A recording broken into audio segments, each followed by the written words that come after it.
Assalamualaikum warahmatullahi wabarakatuh. Alhamdulillahirrabbilalamin.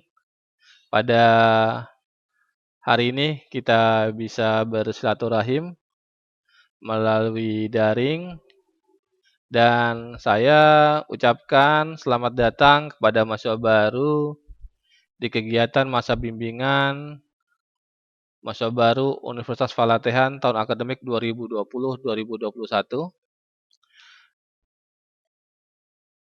Perkenalkan, nama saya Sadia Bustomi.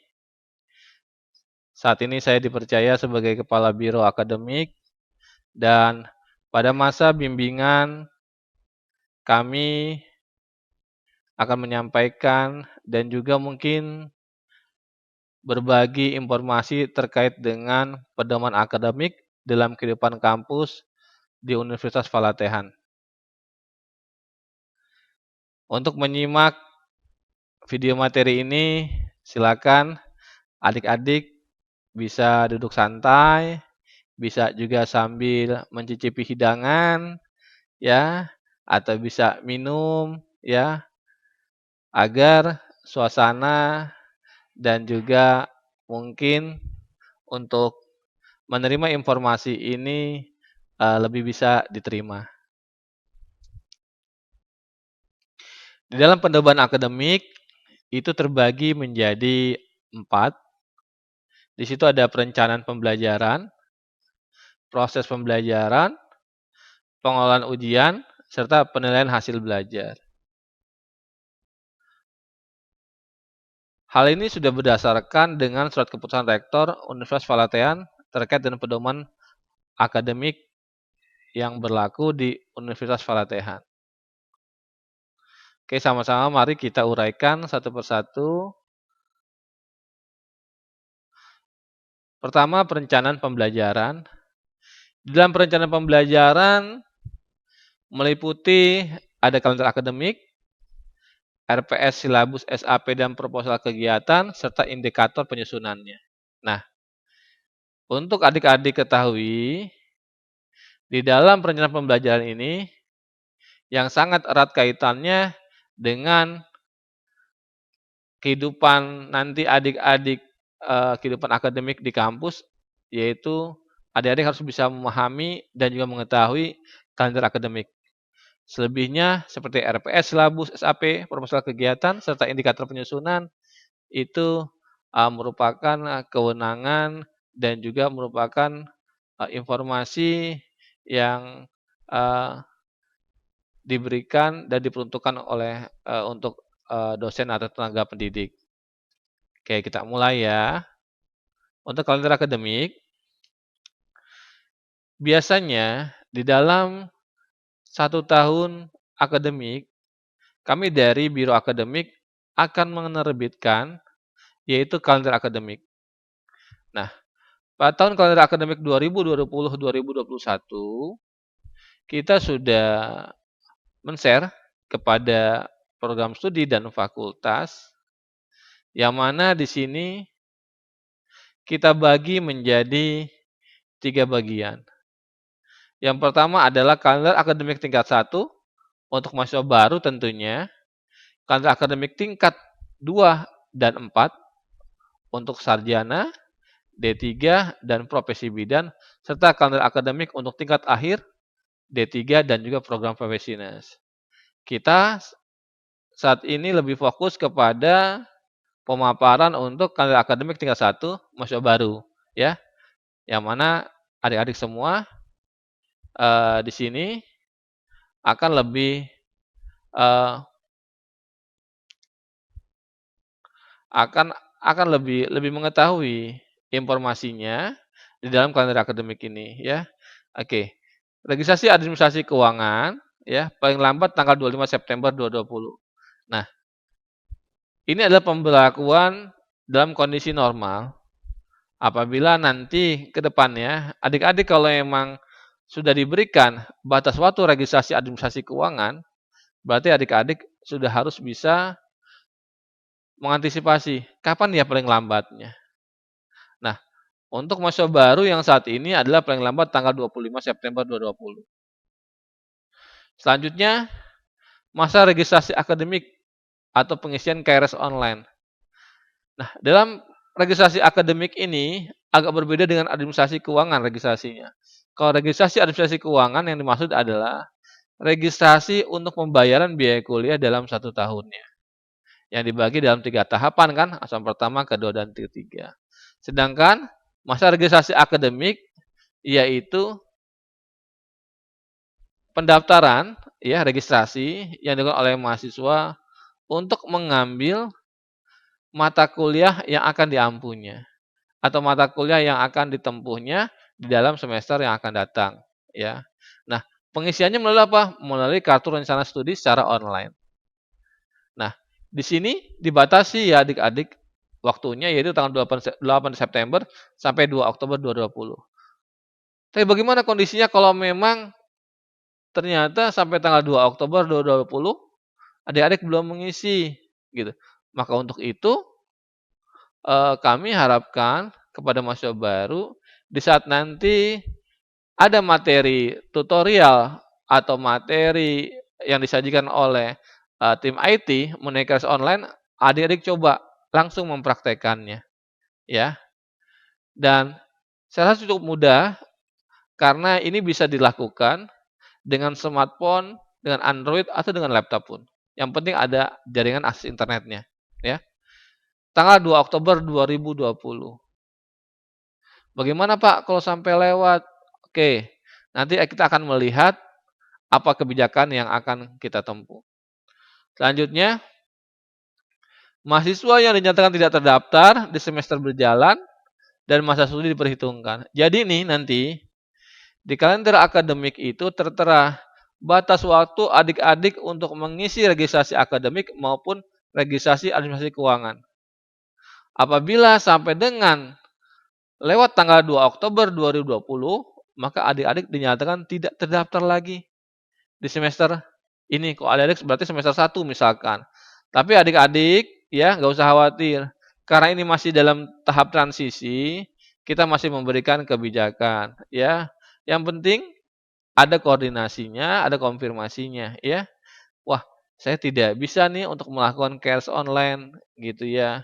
Kayak saya sudah mengikuti. Silakan nanti di dalam materi Mabim, materi apa misalkan KRS online, berarti adik silakan berikan komentar di situ nanti dari tim penyaji materi akan merespon ya. Nggak usah khawatir. Oke. Nah, 2 Oktober itu maksudnya adalah batas terakhir adik-adik melakukan registrasi akademik maupun keuangan, ya. Itu kebijakan selambat-lambatnya, tuh. Dan ini kaitan dengan apa? Dengan pelaporan pada pangkalan data perguruan tinggi. Di dalam tiap semester, nanti mahasiswa Universitas Pelatihan akan kita laporkan ke Dikti, ya, pendidikan tinggi. Terus siapa yang pada saat itu menjadi mahasiswa aktif, siapa yang mahasiswa cuti, dan siapa mahasiswa keluar atau mahasiswa non-aktif. Itu kita laporkan di sana, ya. Jadi tidak bisa asal masuk saja, tidak bisa, saya gampang deh, nggak mau registrasi dulu, nanti registrasinya, oh nggak bisa seperti itu, ya. Sudah ditentukan, ya. Yang berikutnya, kita mulai kegiatan perkuliahannya nih dan ujian. Nah ini kita buatkan range-nya dalam satu waktu antara, yaitu kegiatan perkuliahan untuk mahasiswa baru tingkat 1 dimulai pada tanggal 5 Oktober 2020 dan dia akan berakhir her-herannya pada tanggal 13 Februari 2021. Uraiannya seperti apa? Uraiannya seperti ini. Untuk kegiatan perkuliahan, biasanya di dalam satu semester itu ada 14 kali pertemuan. Ditambah 1 kali pertemuan UTS dan 1 kali pertemuan UAS. Jadi, ketika mahasiswa mengikuti perkuliahan selama 7 minggu, maka akan diadakan ujian tengah semester. Selanjutnya kuliah lagi 7 minggu, maka akan diadakan ujian akhir semester. Dan kita memberikan untuk adanya perbaikan nilai di uji akhir. Nah, selanjutnya adalah evaluasi program. Di dalam evaluasi program ini, nanti program studi atau fakultas akan merapatkan hasil dari capaian evaluasi UTS dan UAS, serta penugasan, kehadiran peserta didik saat itu. Dievaluasi melalui rapat evaluasi program. Selanjutnya, apabila ada yang saat itu nilainya kurang, tidak memenuhi kelulusan, terus juga ada yang kehadirannya kurang, ya.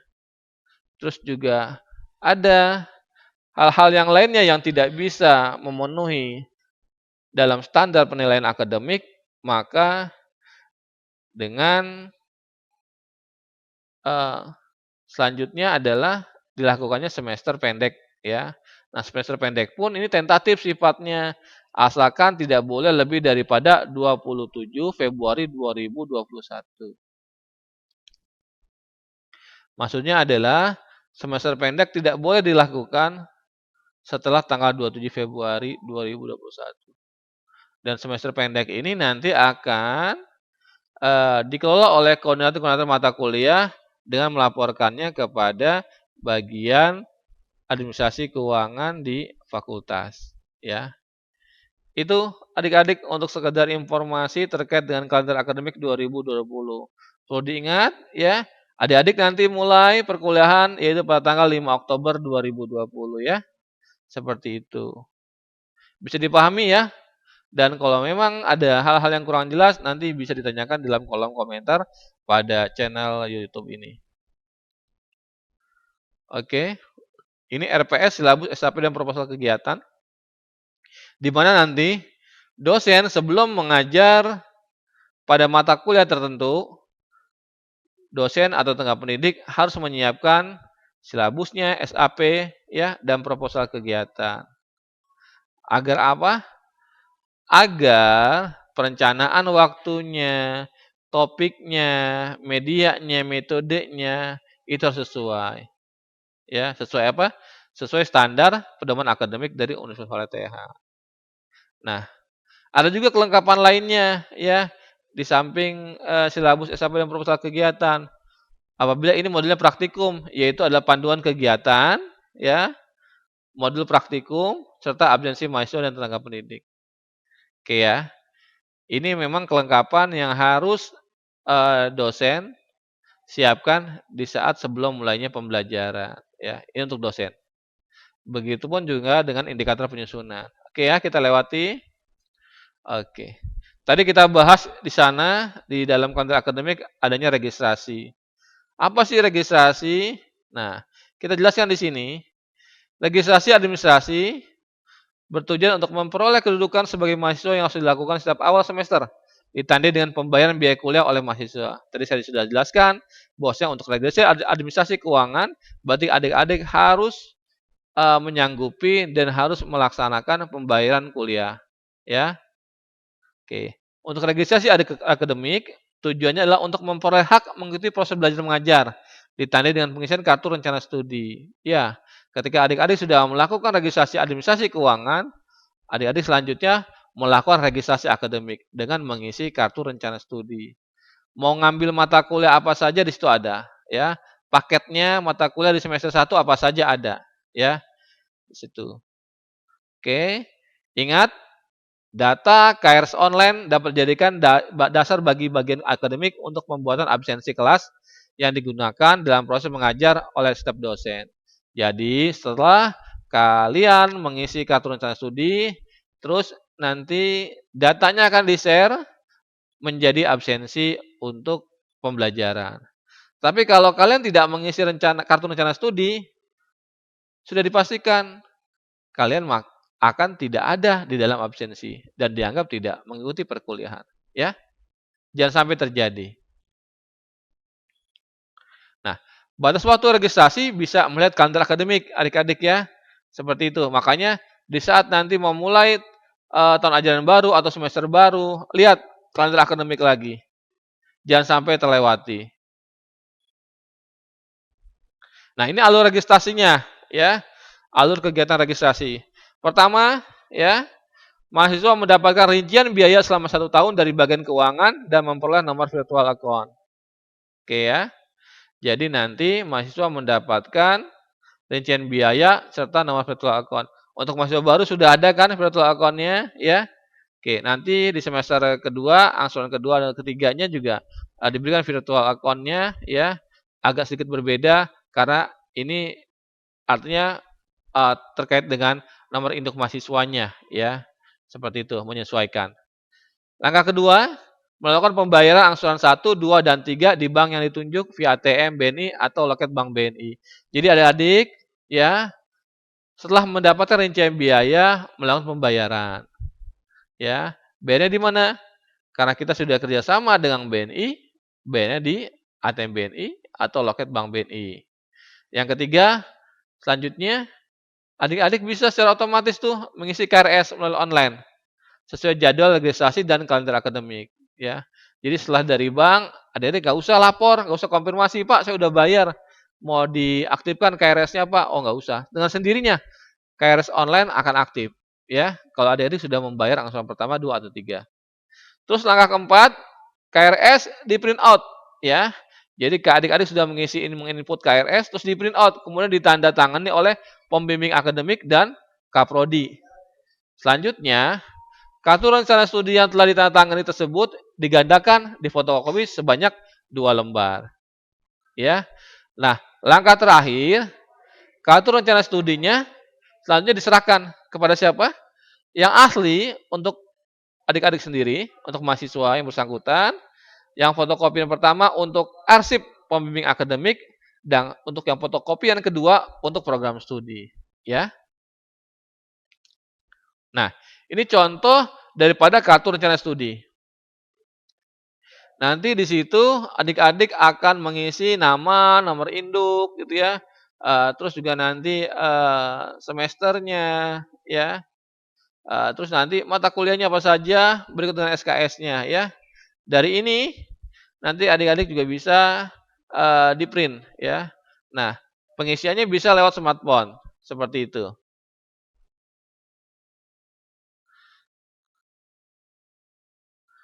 Selain adik-adik nanti mengisi kartu rencana studi, mahasiswa baru juga ya atau mahasiswa lama akan mendapatkan ya pertama nomor induk mahasiswa NIM itu bagi mahasiswa baru, pembimbing akademik atau PA bagi mahasiswa baru. Jadi setiap mahasiswa yang terdaftar aktif dan mengikuti pembelajaran mendapatkan dosen pembimbing akademik ya.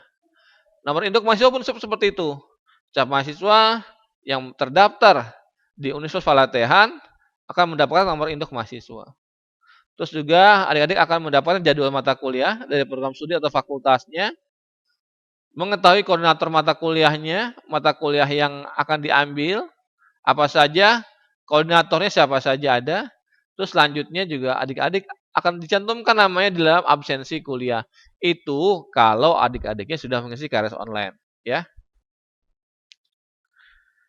Nah, berikutnya adalah proses pembelajaran, ya. Di dalam hal proses pembelajaran ini, ruang lingkup yang ada di Universitas Falathehan meliputi yaitu proses pembelajaran di kelas, proses pembelajaran di laboratorium, proses pembelajaran di lapangan atau di klinik, tutorial, semester pendek, matrikulasi, dan proses pembelajaran daring. Nah, untuk proses pembelajaran di kelas adik-adik sudah tahu ya, seperti halnya adik-adik waktu sekolah, ada kegiatan aktivitas PBM, proses belajar mengajar di kelas, yang mana setiap angkatan, setiap mahasiswa sudah diberikan posisi duduknya sesuai dengan kelas yang dimiliki, ya. Yang kedua proses pembelajaran di laboratorium. Pembelajaran tidak hanya saja di kelas, tapi juga pembelajaran di laboratorium. Ada materi-materi pembelajaran yang dilakukan di laboratorium, sekaligus mungkin nanti adik-adik akan aplikasinya. Terus pembelajaran di lapangan atau klinik, ini pembelajaran yang dilakukan oleh adik-adik nanti, kalau memang sesuai dengan kebutuhan capaian kompetensi, bisa dilakukan di lapangan, di perusahaan, atau di klinik, di rumah sakit, ya. Terus tutorial, ya. Tutorial di sini adalah memberikan beberapa kali pertemuan, ya, pada salah satu mata kuliah tertentu untuk mendapatkan hasil yang lebih baik dari hasil sebelumnya, ya. Bisa ini samakan seperti kayak perkuliahan, ya. Hanya saja mungkin durasinya, eee, lamanya berbeda, ya. Terus semester pendek. Nah, semester pendek ini adalah proses pembelajaran yang dilakukan di antara semester. Misalkan semester 1 adik-adik memiliki nilai yang kurang, ya, sehingga adik-adik ikut her-heran. Nah, di her-heran pun sama juga, nilainya mungkin tidak memenuhi, maka diikutkan dalam semester pendek. Jadi semester antara. Sebelum adik masuki semester 2, itu ada semester pendek, ya, seperti itu. Atau ada kegiatan yang tidak bisa memenuhi daripada standar yang ada, terus dosen, memberikan kebijakan untuk melakukan semester pendek, ya. Dosen di sini adalah koordinator mata kuliah, itu bisa saja, ya. Terus selanjutnya matrikulasi. Matrikulasi di sini adalah menganalisa mata kuliah dan hasil yang telah dicapai bagi mahasiswa pindahan atau mahasiswa yang alih jenjang, ya. Jadi dimatrikulasi lagi, ya. Nilainya kita lihat, ya. Berapa nilai yang kita akui dengan kurikulum yang kita punya, seperti itu. Terus selanjutnya proses pembelajaran daring. Nah, proses pembelajaran daring kita sudah membuatkan suatu pedomannya, yaitu namanya pedoman pelaksanaan kuliah daring dan sudah ada surat keputusan rektor, ya. Nanti kegiatan selama pandemi ini juga mengacu kepada pedoman pelaksanaan kuliah daring. Ya, adik-adik seperti itu. Adik-adik kalau memang dari penyampaian materi yang tadi saya berikan di poin 1 tentang perencanaan pembelajaran, poin 2 tentang proses pembelajaran, itu belum paham bisa jangan lupa ketik chat di kolom komentar, ya. Agar kita sama-sama bisa artinya belajar, bisa juga mengenal, ya, kehidupan kampus secara akademik di Universitas Palatehan. Oke ya, kita lanjut ya. Nah, ini harus diketahui oleh mahasiswa baru, ya. Biar adik juga paham pengistilahan, biar juga paham gitu mengenai teknis, ya, pembelajaran, ya. Apa saja yang nanti diberlakukan aturannya di dalam adik-adik menjalani perkuliahan. Oke, yang pertama adalah proses pembelajaran dinyatakan dalam 1 tahun akademik, terdiri dari 2 semester, semester ganjil dan semester genap, ya. Jadi adik-adik nanti akan menempuh pembelajaran, ya, selama 1 tahun, ya, terdiri dari 2 semester. Oke, nah tadi saya sampaikan di awal kalender akademik. Kalender akademik semester ganjil. Nah, kemana semester genapnya? Semester genap itu akan kita terbitkan dengan nanti kita akan menganalisa dulu kondisi masa pandemi ini, ya. Sehingga yang kita publish sementara adalah semester ganjil. Tapi semester genapnya sebetulnya sudah disiapkan tentunya. Dan kita belum untuk menerbitkannya karena kita melihat kondisi pandemi dulu, ya. Oke.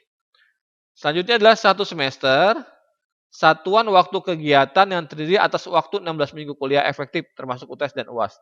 Saya sudah sampaikan tadi ya dalam uraian perkuliahan. Jadi nanti adik-adik akan menjalani satu semester yang mana satu semester itu ya terdiri dari 14 kali atau 14 minggu perkuliahan dan 1 minggu UTS dan 1 minggu UAS. Ya. Terus apa sih SKS? SKS itu adalah sistem kredit semester. Sistem penyelenggaraan pendidikan dengan menggunakan satuan kredit semester untuk menyatakan beban studi mahasiswa. Beban kerja dosen, pengalaman belajar, dan penyelenggaraan program. Jadi tiap-tiap mata kuliah nanti ada SKS-nya. SKS juga itu mempengaruhi daripada bobot nilai, ya, mempengaruhi daripada bobot materi dan juga durasi pembelajaran. Ya, kalau satu SKS berarti adik-adik belajar dengan durasi waktu berapa menit? Ada yang tahu di sini? Kalau satu SKS berarti adik-adik akan belajar dengan durasi tatap muka sebanyak 50 menit. Kalau 2 SKS tinggal dikalikan saja. 3 kali S dikalikan saja 50 menit. Ya, oke. Nah, ini juga perlu adik-adik ketahui nih terkait dengan batas waktu studi mahasiswa. Pak, saya paling lama diperbolehkan kuliah di kampus ini berapa tahun ya, Pak? Gitu. Pak, kalau yang dimaksud dengan DO itu apa ya, Pak? Ada. Ini pengertiannya di dalam masa studi batas waktu studi mahasiswa. Sesuai dengan Permendikbud Dikti nomor 44 tahun 2015 pasal 16, ya. Untuk masa studi program sarjana paling lama adik-adik harus kuliah itu 7 tahun, ya. Dan masa itu sudah menempuh paling sedikit 144 SKS. Di dalam perkuliahan selama 4 tahun, ya, atau selama 7 tahun paling lamanya. Yang kedua, program Diploma 3. Program Diploma 3 ini adik-adik boleh paling lama kuliah ada 5 tahun di sini. Tapi siapa sih yang pengen lama-lama kuliah? Nggak enak kan? Ya, lebih baik segera cepat selesaikan kuliah, cari kerja, ya, langsung nikah. Nah, atau ngebanggakan orang tua, ya. Jadi kalau untuk yang Diploma 3, kalian dikasih waktu paling lama 5 tahun untuk kuliah di sini, ya. Tapi pastinya cita-citanya ingin mendapatkan gelar Diploma 3 secepatnya, ya. Tidak menunggu 5 tahun. 3 tahun, ya. Nah, selanjutnya program magister itu paling lama 4 tahun, ya. Dan juga program profesi paling lama 3 tahun, ya. Seperti itu.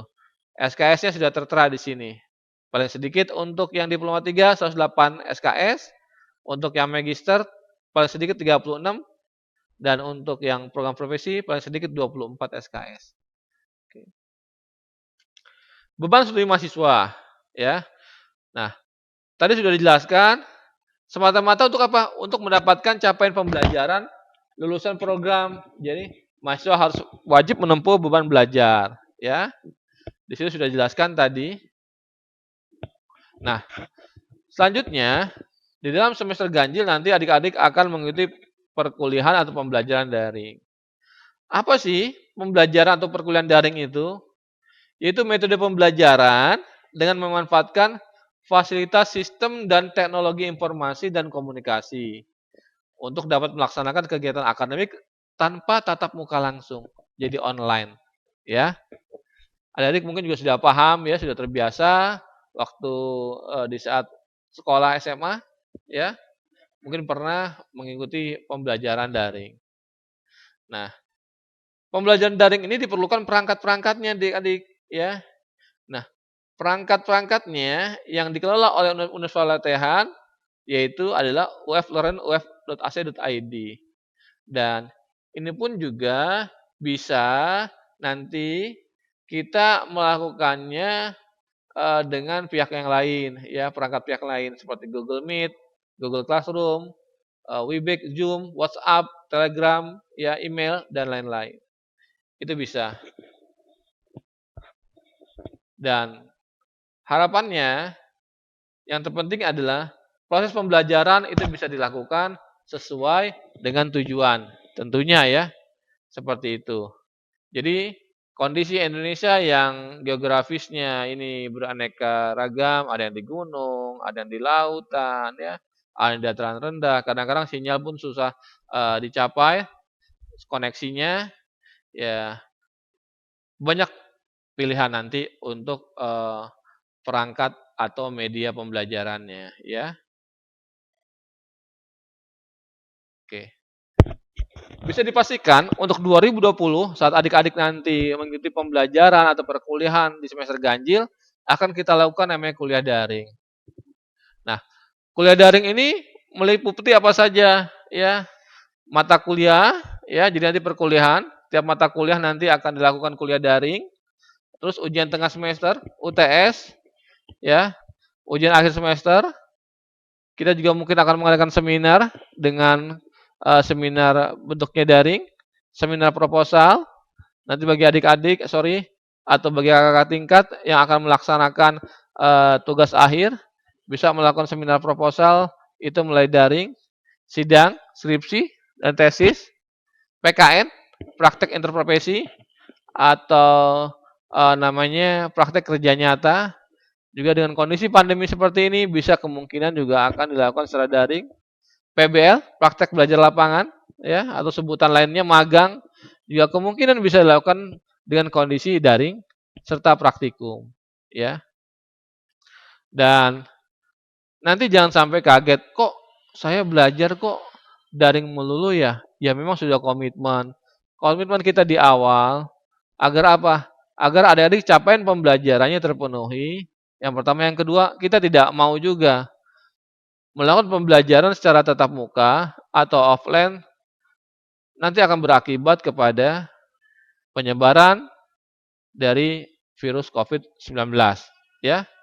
Nah, sehingga kita melakukan kebijakan untuk di semester ganjil 2020 yaitu untuk melaksanakan pembelajaran daring. Oke ya, adik-adik ya, bisa dipahami? Nah, selanjutnya poin ketiga adalah pengelolaan ujian, ya.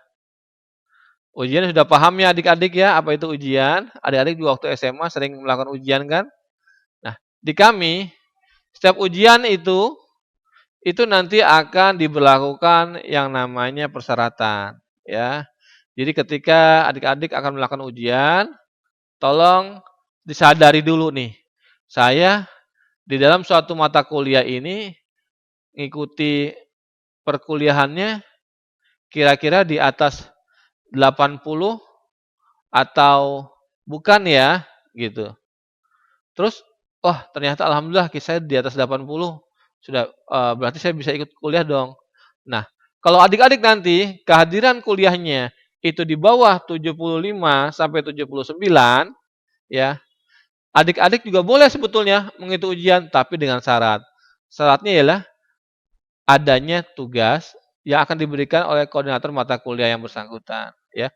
Maka itu tuh adik-adik ketika sedang mengikuti perkuliahan, tolong adik-adik harus memenuhi persyaratan ya, minimal 80%. Di bawah 80%, adik-adik akan dikenakan tugas. Sangat disayangkan kan? Nah, bagaimana kalau kadar mahasiswanya kurang dari 70%?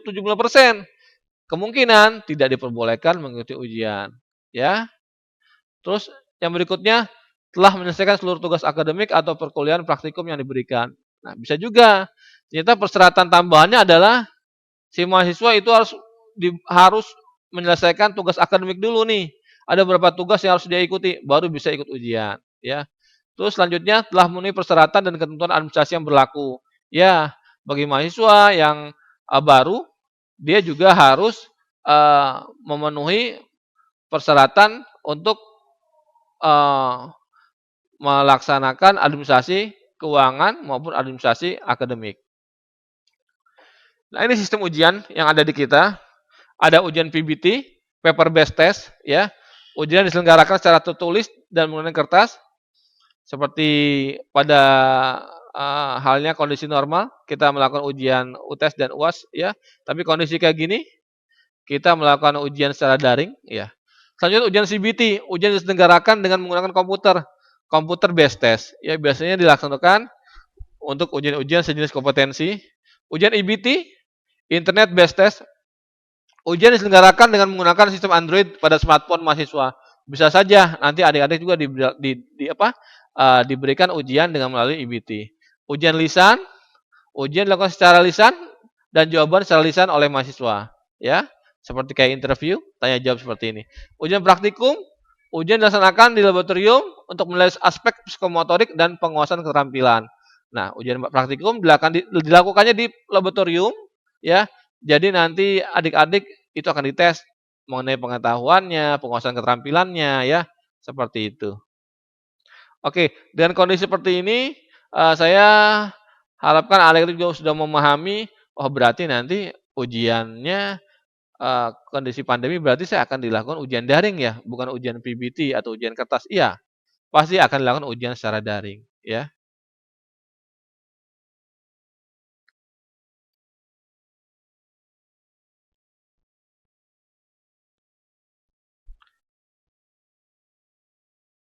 Terus selanjutnya, di dalam ujian itu terdapat beberapa macam ya, ujian. Ada tes harian, ujian ini untuk mengetahui perkembangan, kesulitan atau hambatan yang dihadapi oleh mahasiswa atau dosen dalam pelaksanaan proses belajar mengajar.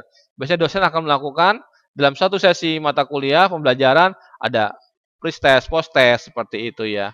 Untuk mengetahui penguasaan daripada materi adik-adik dalam pembelajaran. Yang kedua ujian tengah semester. Nah, ujian ini dilakukan setelah lebih kurang 7 minggu tatap muka ya, sudah dijelaskan tadi. Eh, Selanjutnya mahasiswa juga agar diketahui kegiatan dan kemampuan belajar mahasiswa selama 7 minggu tersebut ya. Terus juga ujian akhir semester. Ujian ini dilakukan setelah lebih kurang 14 minggu tatap muka dengan mengevaluasi keberhasilan mahasiswa pada semester tersebut. Ya, oke. Nah, itulah kondisinya di dalam kaitan dengan waktu pelaksanaan ujian ya. Nanti adik-adik akan juga mengikuti dan merasakan ya. Nah, ketentuan jumlah soal dalam setiap ujian. Untuk yang namanya PT, pilihan tunggal ya, itu biasanya adik-adik akan mendapatkan 35 soal per satu SKS-nya. Kalau ada satu mata kuliah 2 SKS, berarti adik-adik akan mendapatkan 70 pilihan tunggal. PG, pilihan berganda, pilihan ganda, itu 25 soal per satu SKS. SI, soal SI terbatas, itu 15 soal per satu SKS. Ya. Nah, sedangkan kalau uraiannya 5 soal per satu SKS. Sedangkan soal kasus atau Fignet, ya biasanya soal-soal yang terkait dengan nanti untuk untuk untuk mengikuti ujian kompetensi itu 25 soal per satu SKS ya. Nah, ini penilaian hasil pembelajaran nih. Komponen penilaian apa saja? Ada pre dan post test ya, kehadiran mahasiswa, penugasan dan seminar. Pre dan post test quiz ya, nanti adik-adik dalam suatu sesi perkuliahan biasanya ada quiz diberikan oleh dosen. Terus kehadiran mahasiswa juga mempengaruhi hasil pembelajaran, penugasan, tugas-tugas yang diberikan oleh dosen pada mata kuliah tertentu ya, seminar ya. Adik-adik nanti juga akan diberikan waktu untuk membuat suatu proposal atau makalah dan diseminarkan. Terus juga penilaian juga dari ujian tengah semester, ujian akhir semester, kalau ada praktek laboratorium serta praktek lapangan. Oke. Nah, ini juga saya akan menjelaskan terkait dengan rentang nilai yang berlaku di Universitas Falathehan ya. Di sini ada adik-adik. Rentang nilai maksud di sini adalah nilai angka, lambang, dan mutu yang digunakan dalam pelaksanaan penilaian hasil belajar mahasiswa. Saat nanti adik-adik sudah memenuhi perkuliahan di semester ganjil, maka adik-adik nanti akan mendapatkan DNS, ya, DNS daftar nilai semesteran, ya. Nah itu nanti bisa adik-adik dapatkan, terus nanti adik-adik lihat untuk hurufnya, angkanya, ya. Itu saya dapat berapa di semester ini, mata kuliah ini. Nah, itu nanti juga terkaitan dengan IPK, ya. Nah, standar yang kita berikan di sini di Falathehan, ya, adik-adik ketika menempuh suatu kegiatan akademik minimal yaitu 69 untuk rentangnya, ya untuk nilainya, sorry, ya. Adanya di B-min, ya. Maka adik-adik mendapat 2,7. Nah, kalau di bawah itu ya, misalkan dapatnya 56 gitu kan, berarti adanya di C ya. Nah, adik-adik sorry, bukan 56, 58 misalkan, berarti ada di C. Kemungkinan besar adik-adik juga harus mengulangi ya. Karena standar di kita mahasiswa itu diupayakan supaya mendapatkan nilai setinggi-tingginya minimal B min ya, atau 69 atau 2,7 ya. Bisa dipahami ya nanti ya, lihat di DNS-nya nanti, wah, saya mata kuliah ini berapa ya? Mata kuliah berapa ya? Kalau di bawah 69 misalkan nilai 65, 67, wah, saya kayaknya C ini. Wah, ini kayaknya harus ikut-ikut heran deh. Wah, kayaknya ini harus ikut semester pendek deh. Nah, kalau dimungkinkan kenapa enggak ya? Karena persyaratan dari kita yaitu B min. Nah, bila mana mahasiswa nilainya kurang dari standar minimal ya, 64 ya, standar minimal 64 ya, sampai dengan 69 untuk mendapatkan B min itu ya, maka diberi kesempatan untuk ujian HER ya. Ujian HER adalah ujian ulang dengan tujuan menghasilkan nilai yang lebih baik dari ujian sebelumnya. Nah, terus juga ada semester pendek. Perbaikan nilai setelah mahasiswa mengikuti proses pembelajaran selama 1 semester dan nilai mahasiswa dinyatakan belum mencapai nilai batas lulus. Ternyata adik-adik sudah ikut HER, belum lulus juga tuh ikutan semester pendek ya. Terus turun tingkat apabila ternyata mahasiswa tersebut juga tidak bisa memenuhi daripada standar. Minimal teman-temannya naik tingkat, ke tingkat berikutnya adik-adik tetap di situ, di tingkat, semula, ya. Jadi mengikuti perkuliahan yang akan datang bersama adik tingkatnya, mengulang ya adik-adik ya. Ini contohnya nih, setelah mengikuti ujian nanti adik-adik mendapatkan DNS, terus juga mengikuti semester selanjutnya. Kalau sudah dapat DNS, terus apabila naik ke semester akhir akhir ya bagi tingkat akhir nih, maka adik-adik juga diharuskan menyusun skripsi atau karya tulis ya, seperti itu. Nah, selanjutnya adalah yudisium. Ketika adik-adik sudah melewati pembelajaran sampai dengan tingkat akhir, terus adik-adik sudah juga melakukan penelitian, juga melakukan sidang tugas akhir, ya, terus di yudisium. Nah, yudisium adalah proses kegiatan untuk menentukan kelulusan mahasiswa dalam menempuh pendidikan jenjang sarjana atau diploma yang disahkan dalam acara yudisium dengan ketentuan sebagai berikut. Nah, ketentuan yudisium adalah apabila mahasiswa itu lulus semua mata kuliah minimal B min. Nah, itu tadi saya sampaikan. Kalau adik-adik nilainya masih C, ya, usahakan harus dapat B min biar nanti bisa di yudisium. Memiliki IPK sekurang-kurangnya 2,75, ya. Kita standarnya itu di bawah di atas 2,75 ya. Ya. Harus tuh. Kalau di bawah 2,75 kayaknya tidak akan di yudisium. Kalau bisa karena semester pendek atau her-heran yang lainnya. Setelah menyelesaikan seluruh persyaratan registrasi akademik dan registrasi administrasi keuangan, telah menyelesaikan seluruh persyaratan dari unsur penunjang akademik, ya, tidak pernah pinjam buku, artinya kalau pinjam buku harus dikembalikan lagi, tidak ada sangkut pautan dengan denda, dengan bayar her-heran yang lainnya, ya. Terus tidak pernah juga mungkin meminjam alat laboratorium dan tidak mengembalikannya, misalkan seperti itu. Telah menyusun dan menyerahkan laporan tugas akhir atau sejenisnya yang dipersyaratkan dan telah diuji di hadapan sidang.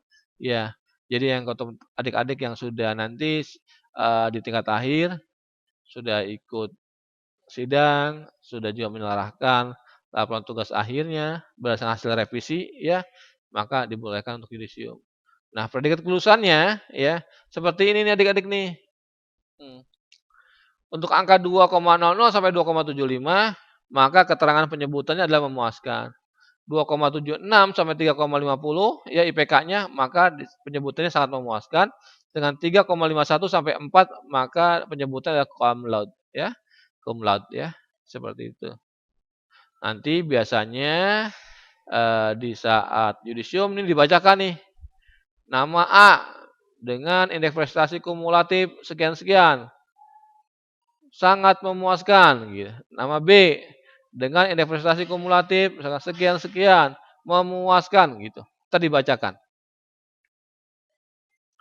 Nah, Tadi disinggung juga terkait dengan IPK ya. Apa sih IPK? IPK adalah indeks prestasi kumulatif. Jadi nilai-nilai yang sudah adik-adik tempuh selama pembelajaran dari tahun ke tahun diakumulasi, nah namanya IPK. IPK adalah nilai prestasi yang dicapai oleh mahasiswa dari seluruh program mata kuliah yang ditempuh. Nah, IPK juga jumlah mutu atau jumlah kredit mata kuliah yang diambil selama menempuh studi dikalikan bobot nilainya dibagi jumlah surat SKS yang pernah diambil selama menempuh studi. Ya, itu IPK. Terus selanjutnya kami juga ingin memaparkan informasi kepada adik-adik agar familiar untuk sebutan gelar nanti, ya. Nah, sebutan gelar bagi program studi atau bidang atau keilmuan yang adik-adik nanti peroleh. Oke, untuk adik-adik yang kuliah D1 mana? Nah, banyak di sini? Ya. Nanti ketika adik-adik sudah selesai dengan program studi ilmu keperawatan, ya, selama 4 tahun adik-adik kuliah, maka akan dapat gelar sarjana keperawatan, SK, ya. Untuk program studi kesehatan masyarakat, dapat gelar SKM, sarjana kesehatan masyarakat. Untuk profesinis, yang setelah lulus dari S1 perawat, lanjut lagi ke S1 profesinis, dapat gelarnya NS, nurse. Sedangkan adik-adik yang kuliah di D3 perawatan, setelah lulus nanti dapat gelar ahli madya keperawatan. Untuk yang D3 kebidanan, akan mendapatkan gelar ahli madya kebidanan. Untuk yang profesi pendidikan kebidanan, untuk yang program studi pendidikan kebidanan, dapat gelar sarjana terapan kebidanan atau STRKEB. Dan sedangkan untuk yang profesi kebidanan dapat gelar BD atau bidan. Nah, untuk yang manajemen akan mendapatkan gelar sarjana ekonomi. Untuk bahasa Inggris dapat gelar sarjana pendidikan, ya. Untuk fakultas sains dan teknik akan mendapat gelar sarjana teknik atau ST. Dan juga apabila adik-adik ada yang mau meneruskan lagi dari S1 ke S2 di program studi kesehatan masyarakat akan mendapatkan gelar magister kesehatan masyarakat, ya, untuk S2-nya. Seperti itu.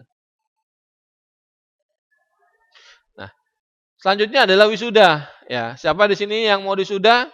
Wah, jangan dulu, kan belum kuliah. Masuk kuliah aja belum kok udah pengen wisuda, ya. Ikuti proses dulu ya.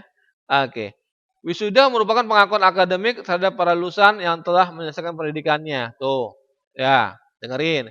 Jadi, wisuda itu pengakuan secara akademik ya terhadap para lulusan apabila telah menyelesaikan pendidikannya. Kalau adik-adik belum lulus, belum selesai kuliah, nggak bisa diwisuda ya. Yang berikutnya wisuda dilakukan dan diikuti oleh mahasiswa yang telah lulus yudisium. Betul. Ketika kita sudah lulus yudisium, berarti kita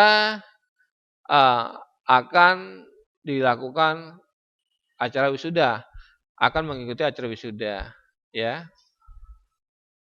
Selanjutnya, mahasiswa yang telah diwisuda berhak menyandang gelar sarjana, gelar sebutan atau profesional sesuai dengan ketentuan yang berlaku. Bisa jadi sarjana, ahli madya, atau magister. Terus mahasiswa yang telah diwisuda berhak mendapatkan ijazah, transkrip nilai, dan SKPI. SKPI di sini adalah surat keterangan pendamping ijazah. Ya, jadi seperti itu adik-adik. Ya, bisa dipahami ya. Jangan lupa apabila hal-hal yang belum jelas bisa adik-adik tulis di komentar. Ya. Nah, kita saat ini sudah memberlakukan kepada para lulusan yaitu diberikannya SKPI, surat keterangan pendamping ijazah. Nah, ini kenapa kita perlu sosialisasikan sejak adik-adik masuk di bangku kuliah agar adik-adik juga paham ya. Karena SKPI ini bukan saja dibuat dengan sendirinya oleh lembaga atau oleh institusi, tapi juga ini ada campur tangan, dukungan dan juga respon dari mahasiswa saat mahasiswa duduk di bangku kuliah. Untuk itu, ketika adik-adik nanti ya kuliah dan adik-adik ternyata juga di samping ikuti perkuliahan juga mendapatkan beberapa prestasi, itu bisa dilaporkan ya. Caranya bagaimana? Caranya cukup mudah ya. Jadi adik-adik nanti gini, ketika adik-adik mendapatkan prestasi di bidang akademik ya, atau di bidang kokurikuler, ekstrakurikuler atau pendidikan non formal, silakan adik-adik bisa menginput atau masukkan datanya ke data kalian ya. Nanti ada akunnya masing-masing tiap mahasiswa dengan melalui ya alamatnya seperti ini tercantum http://skp.uf.ac.id. Terus bagaimana kalau memang ada yang tidak paham juga untuk mengisinya, bisa nanti juga melihat daripada channel YouTube Universitas Latihan, yaitu terkait dengan pengisian data SKPI ya. Di situ sangat lengkap sekali untuk mahasiswa baru, nanti bisa dipraktekkan agar apa? Agar adik-adik segera mungkin terdokumentasi untuk kegiatan-kegiatannya, informasi-informasi selama adik-adik mengikuti perkuliahan dan prestasi apa saja yang didapat, ya. Seperti itu. Nanti juga adik-adik akan dibimbing tentunya oleh dosen pembimbing akademik, tidak usah khawatir, ya. Nah, SKP ini adalah dokumen yang memuat informasi tentang pemenuhan kompetensi lulusan dalam suatu program pendidikan tinggi, ya. Nah, Universitas Pelatihan adalah di sini adalah maksudnya gini, SKPI Universitas Pelatihan adalah suatu keterangan resmi yang dikeluarkan oleh Universitas Pelatihan, ya, berisi informasi tentang pencapaian akademik atau kualifikasi lulusan dan informasi tambahan tentang prestasi akademik di bidang kurikuler, ekstrakurikuler atau pendidikan non formal, ya. Jadi seperti itu. Nanti SKP itu memuat itu di dalamnya. Informasi terkait dengan lulusan, walaupun ada yang belum lulus nggak apa-apa, diisi saja. Ya, prestasi-prestasi yang sudah diraih. Untuk apa? Untuk apa? Untuk memiliki nilai jual nanti lulusan kita. Karena ijazah saja tidak cukup, transkrip nilai saja tidak cukup. SKPI di situ akan dilihat juga bagaimana prestasi adik-adik ya selama kuliah. Seperti itu. Pelatihan atau kegiatan-kegiatan apa saja yang telah diikuti, ya. Soft skill-nya mungkin, ya, saat adik-adik nanti di organisasi, itu akan terpapar juga informasinya bagi stakeholder atau bagi user yang akan memakai para lulusan kita. Oke ya, tolong nanti adik-adik catat tutorialnya bisa di sini di channelnya YouTube ya. Oke, itu saja mungkin penjelasan materi yang disampaikan dari kami di Biro Akademik. Mudah-mudahan bisa dipahami dan karena durasi juga kami tidak bisa untuk menyampaikan materi secara panjang lebar, secara detail. Tapi mudah-mudahan adik-adik semua yang telah menyaksikan materi dari Biro Akademik terkait dengan pedoman akademik ini bisa memahami, walaupun mungkin untuk di awal-awal tidak semuanya dipahami tidak masalah, ikuti saja prosesnya, nanti dengan sendirinya adik-adik pun akan paham. Asalkan ketika adik-adik sudah menjadi mahasiswa, itu tidak lagi adik-adik menunggu informasi tapi menjemput bola. Apabila ada hal-hal yang kurang paham, bisa tanyakan langsung ya kepada bidang-bidang yang kompeten, kepada bidang-bidang yang mempunyai otoritas. Kalau mengenai keuangan, oh saya mau nanyalah ke bidang keuangan, atau terkait dengan bidang misalkan kemahasiswaan, tanya ke kemahasiswaan, atau akademik tanya ke kami. Seperti itu, ya. Itu saja dari kami. Terima kasih atas segala perhatian dan mohon maaf apabila hal-hal yang kurang berkenan. Tetap selalu jaga kesehatan, laksanakan protokol kesehatan dimanapun adik-adik berada. Ya, mudah-mudahan pandemi ini cepat berlalu dan kita bisa bersua, bisa berjumpa dan bertatap muka dalam kondisi yang lebih menguntungkan dan juga lebih baik kondisinya. Dan salam hormat kami untuk para orang tua yang sudah mempercayakan putranya untuk dididik di Universitas Pelatihan. Wabillahi taufiq walhidayah. Wassalamualaikum warahmatullahi wabarakatuh.